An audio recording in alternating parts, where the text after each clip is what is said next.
Before any of the work begins, you'll need to do some pre-start checks. First, we'll begin by walking around the machinery to see if there's anything that needs attention.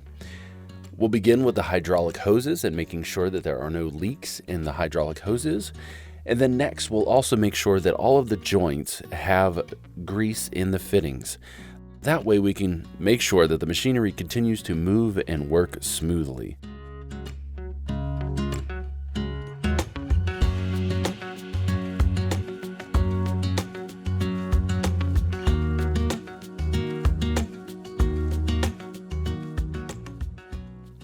Next, be sure to check all of the tires, that all of the tread is in good condition, and then also make sure that all of the lug nuts on the wheel are snug. Finally, you'll check the levels of the oil, the diesel fuel, and the hydraulic fluid. Be sure that you have a rag with you so you can wipe off the dipstick, place it back into the tank, and then make sure that the levels are where they need to be for each fluid.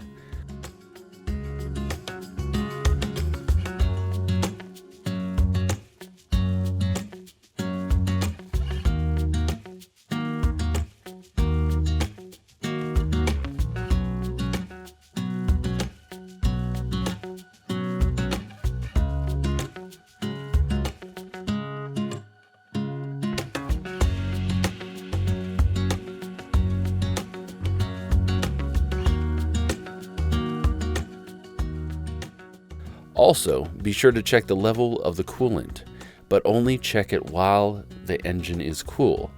If you check it while it's hot, there's a possibility of it spraying and getting on you or others around you.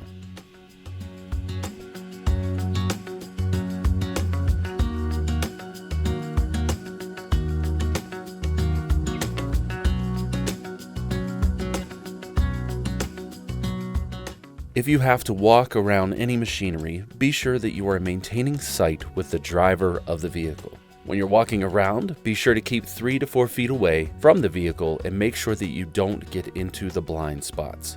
On this forklift, there is a mirror on the right side so that the driver can see you. But again, be sure to stay in sight of the driver.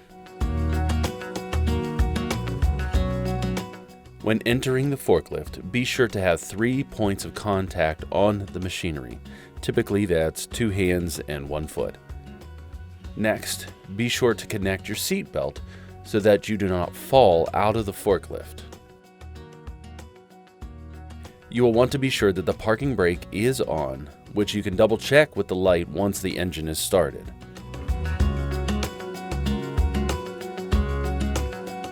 Always check to make sure that your horn is working. Next, check to make sure the forklift is in neutral. The gear shift is on the left side of the steering wheel and it has 3 positions. Up is forward, middle is neutral, and back is reverse. Then you'll place your foot up on the brake and you can proceed to start the engine.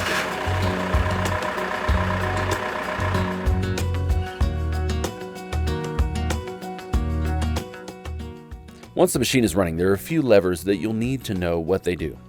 The front lever controls the fork movement, so forward and back controls the up and down, and then left and right controls the tilt of the entire machine, which will help you on an inclined surface.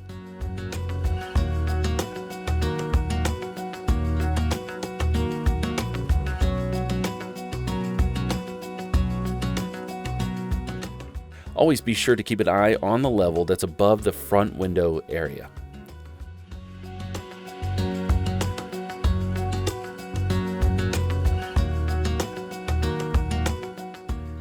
The rear levels control the boom height up and down, and the boom distance is controlled by left and right.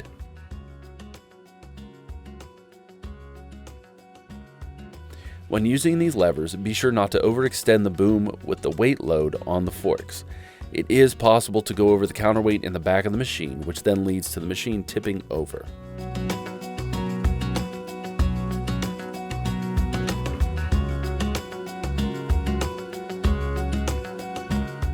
In this illustration, you can see why the tilt of the machine is important based upon the load that you are lifting. If you are tilted too far of an angle, the load gets off balance. When you have the angle correctly level to the terrain, the load will lift up perpendicular to the machine and will remain balanced and safe.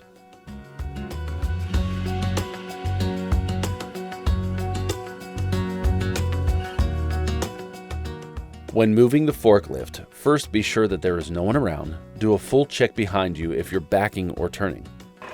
The forklift should be making a beeping sound when in reverse.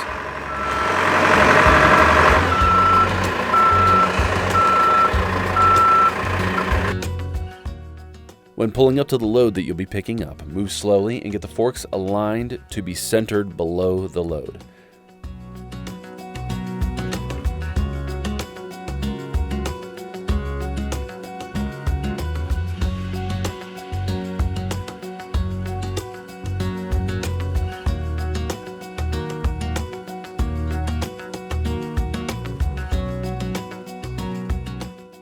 Once the forks are all the way in, begin to slowly move it up and tilt the forks back some to be sure that the load stays in place.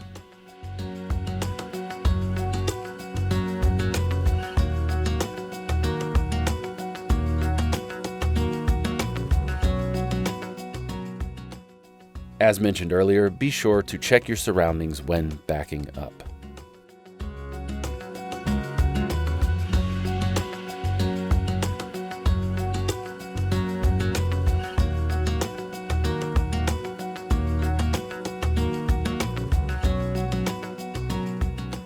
When placing the load onto a flatbed or any loading area, line up the load first, then slowly set the load down to make sure that it is stable.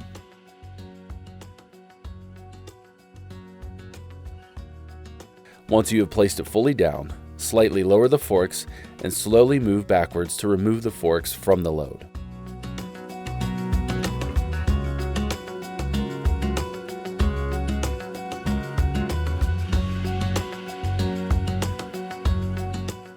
When you are finished with the machinery, be sure to lower the forks all the way to the ground and be sure that they're lying flat so that it doesn't become a tripping hazard. Then make sure the parking brake is on, shut the vehicle off, and exit again with 3 points of contact.